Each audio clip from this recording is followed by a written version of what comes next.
So one of the microphone trends I avoided for a while are these wireless 2 GHz kits like the DJI Mic 2. And my own craziness about going overkill on video production, I didn't want to sacrifice the audio quality, and I felt the sound of these mics with the built-in microphones left something to be desired. So when I picked up the DJI Osmo Pocket 3 as a small everyday camera, I finally had my first exposure to DJI mics, and I have to say I was really pleased with the flexibility and convenience of mounting these mics either on myself or on talent. The extra cherry on top is the Osmo Pocket will trigger the 32-bit float internal recording remotely, which means you'll always have a safety track that's easy to sync in post, since all the files should roughly match with each other as long as you have the mic on with the Osmo Pocket. However, there are some drawbacks. While the Osmo Pocket does have timecode and you can jam sync it, this is not transferred to the internal recordings, which would make multi-camera sync a bit harder, although I understand that these devices are for consumers who are not doing multicam. The files also split automatically, which means you can't record long sessions seamlessly, splitting about every 23 minutes. Generally not an issue for most users, as people vlogging won't do long takes, and especially those with crippling anxiety like me who don't want to have long shots with a big camera in your face. Additionally, when I want to use the DJI mics with my Sony camera, you do have the Mi Shoe adapter, which takes away one less thing to worry about, which is charging the receiver, and you get digital audio since it's going through the Mi Shoe instead of the mic plug-in. But you can't trigger the internal recording of the transmitter with the receiver. So remembering to always trigger the recording in the transmitter can be tricky, especially when you're busy going from location to location. The other problem is the battery on these when recording and transmitting isn't too hot. It advertises 8 hours, but under heavy use, my results were more about like 4 to 5 hours. So that made me think about one of my favorite portable recorders, the Tentacle Track E. While not as portable as the DJI mics, it does have the benefit of a larger battery, timecode, and no recording limits. However, the Track E was designed to be used with lavalier mics, which can be a problem if you have talent that doesn't like wearing microphones for long periods, especially in the heat of Singapore. So after some furious Googling, I discovered the EduTeach mics, which are basically lavalier mics without the cable. If you combine these with the Tentacle Sync, you basically create a pro version of the DJI Mic 2. There's a variety of EduTeach mics, some being omnidirectional like the 001 model, and some being unidirectional like the 009 model.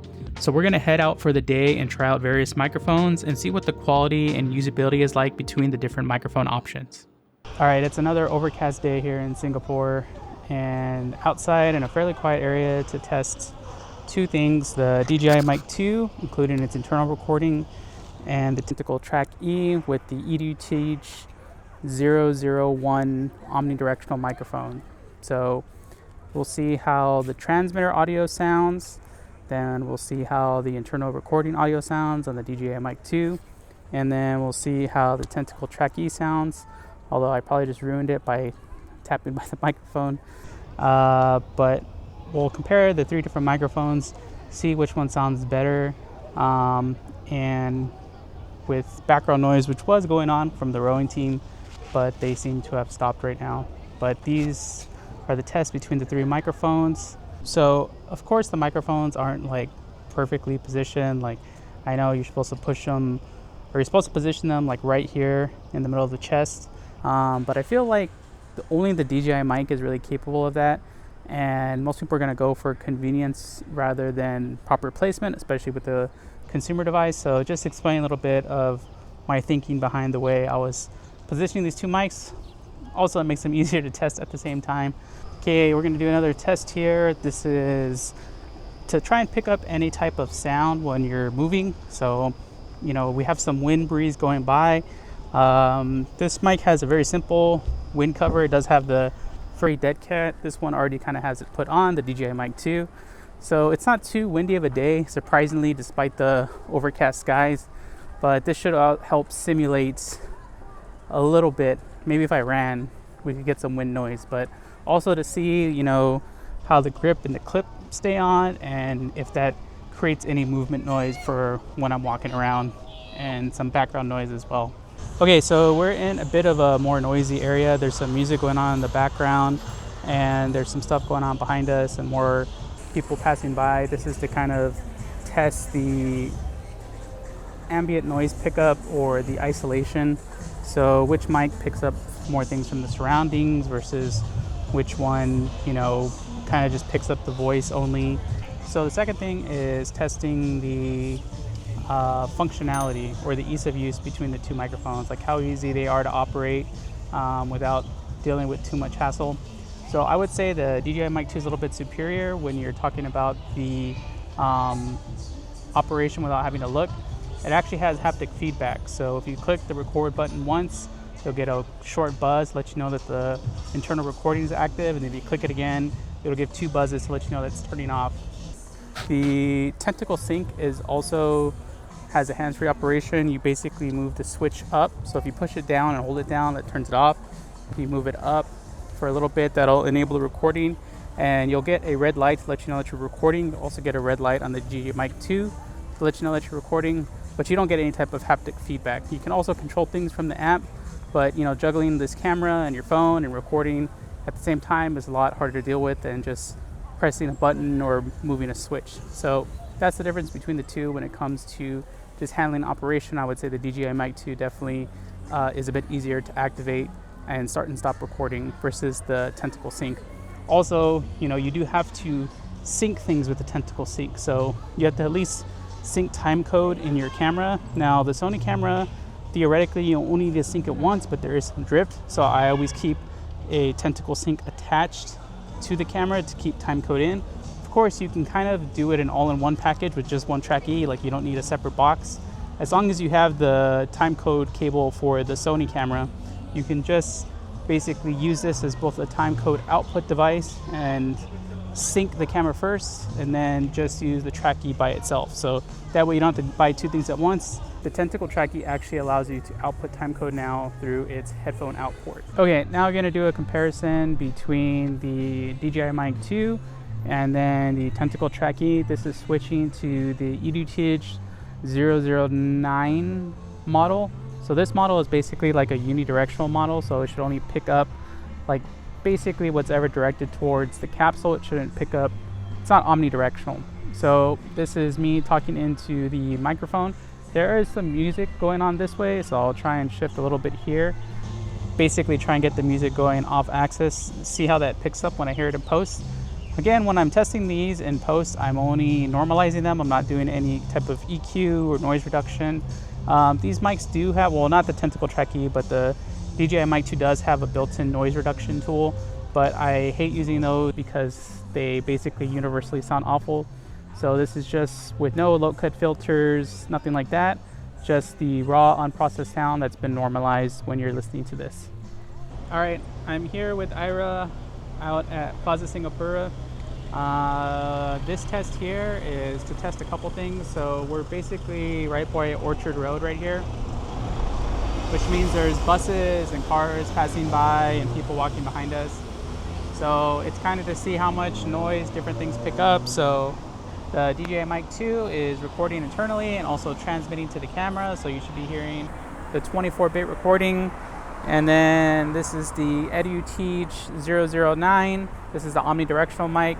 So we'll see how much sound each different mic picks up. Bus just passed by, so that should have made a lot of noise right now. But just to kind of get a sense of, you know, how much pickup you want. Like some people want to pick up a lot of the surroundings. Some people only want their voice to get picked up. So this is basically with both using an omnidirectional mic. Hopefully that gave you a good sample of what's going on. Sorry, Ira is getting creeped out of the frame right there. But yeah, anyway, I'm gonna switch to the EduTeach 008 to see what that sounds when it's trying to reject noise from behind it. Okay, so now we have a bus coming, so we can hear what the sound difference is like when there's a lot of cars passing by. And now a bus is coming up, so you can see what the sound will be like on the EduTeach 009 when there's a big sound coming on behind me, and the difference between that, how much noise it's taking out versus the DJI Mic 2. So yeah, that pretty much wraps up the test. I think one test that we didn't do that maybe we'll do in a future video, let me know if you want to see, is the EduTeach mics actually going into the DJI mic, because that is possible. These mics can plug into these. So if you want to hear what that sample sounds like, let me know in the comments if you watch this video. Hopefully this was helpful to people. you know, looking to get like a portable audio recorder or some type of backup audio system when they're going around in the town and they don't want to lavalier themselves up. All right, thanks for watching, y'all. Off to future Lewis, who will be reviewing these things at some point in time. All right, after listening to all those different samples and scenarios, let me know what you preferred. For the DJI Mic 2, was the receiver going into the camera good enough? Was there a difference with the local recording? For the Tentacle Track E, did you prefer the 001 or the 009? Let me know in the comments. It'd be interesting to know what your opinion was. So in terms of my own opinion, I preferred the Track E with the EDT 001. I felt that this was the most kind of natural sounding one I could manipulate in post and do a lot with. However, I guess as a benefit for the DJI Mic 2, I do like the system. It's very portable, it's very compact. The transmitter is a lot smaller, it sticks out a lot less more, and it has a benefit of it goes into the receiver in the camera, so you already have baked in audio. You really don't need to do any extra syncing, and I thought the audio quality was pretty good as well. And if you're doing harsher shooting conditions where the talent might be further away, you always have that backup internal recording in case your signal gets cut out. So I do think in terms of ease of use and flexibility, the DJI system's better. So it really depends on what your priorities are. Do you want to really get set up and get going and start recording quickly without too much hassle? Or do you want to spend a little bit more time to get a little bit better audio quality? So one other scenario I wanted to compare these two microphones to, or three microphones, was the kind of like interview setup or like a YouTube talking head setup. So I know it's a common trend these days to talk into the microphone like this. Now, there could be an aesthetic choice behind this, which is the proximity effect. So the closer the microphone gets to your mouth, the more it'll pick up like that lower frequencies. It kind of gives it like that kind of deep radio sound that some people might prefer. You just need to be careful of plosives. So, you know, make sure you have the wind muff screen on. Plosives are basically when you say certain words or letters, it puts more wind coming out of your mouth, which can not sound too pleasant. Also, the closer you get, the more you kind of pick up other different sounds. Like if you're breathing, like if you take a quick breath, that could be easily picked up by the mic if it's too close. So it's up to your choice. You know, you really can't get too close unless you're trying to shove it down your throat or something. But just to give you a difference of how these sound, so this is the EduTeach 001. This is pretty close to my mouth, about as close as I'd want to get. And let's talk about Papal Peter's portable PlayStation 4. That's a lot of P's. So this is the DJI Mic 2, and this is Papal Peter's portable PlayStation 4. And Ira is laughing off screen. She's trying to do work, and I'm disturbing her with the YouTube video. All right, so now we have the EduTeach 009. This is the unidirectional microphone, and we'll do one more test. Now it's pretty close to me, so you can kind of hear how the proximity effects is, and I made sure that it's on axis, so I'm talking directly into the cone of the pickup pattern for the microphone. So this is Papal Peter's portable PlayStation 4.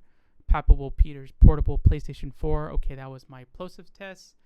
Let me know what you think of the sound of holding the microphone like this, nice and close, so you pick up all those tones and frequencies. All right, so I want to talk about three more things that I think are important to consider for these different setups is the price, the build quality, and the longevity. All right, so the price for the Tentacle Track E is going to be $350 USD. And then with the EduTeach microphone, that's another $30 to $40. So you're looking at about $500 for the EduTeach setup, and that's just for one Track E. Okay, so for the DJI mics, this is $350 USD for the standard combo.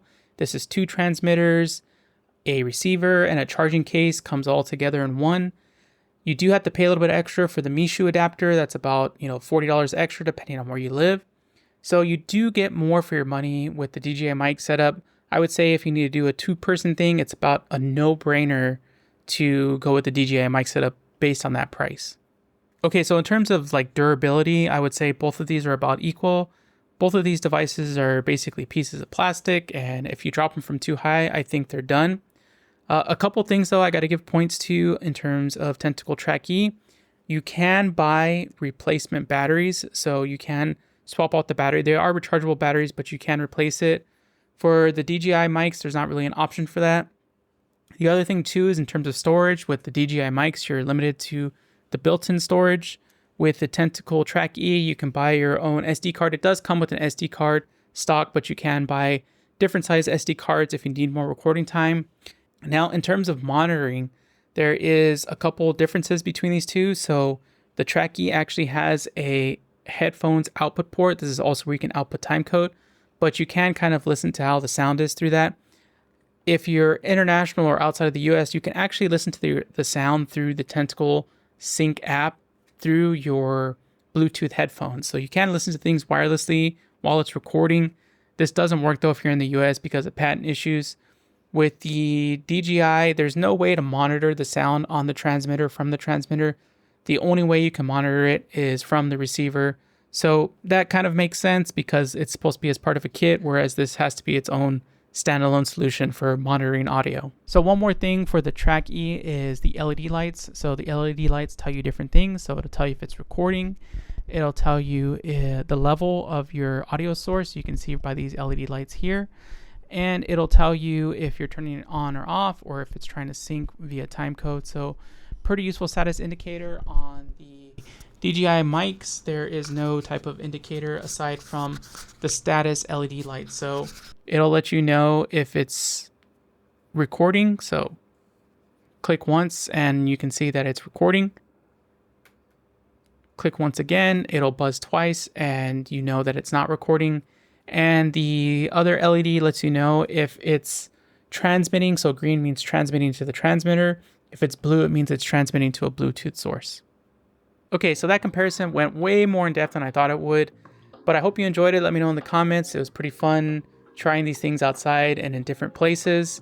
I think I will use both of these still quite often, but I think in some cases the Track E might be the one that gets more mileage. I don't know. We'll see. Anyway, I'm going to cover more of the knickknacks and devices I picked up over the last couple years. I really haven't done videos on them in a while, or videos in general. But yep, should be fun, and we'll see what stays here and stays in use, and we'll see what ends up in carousel. All right, see ya.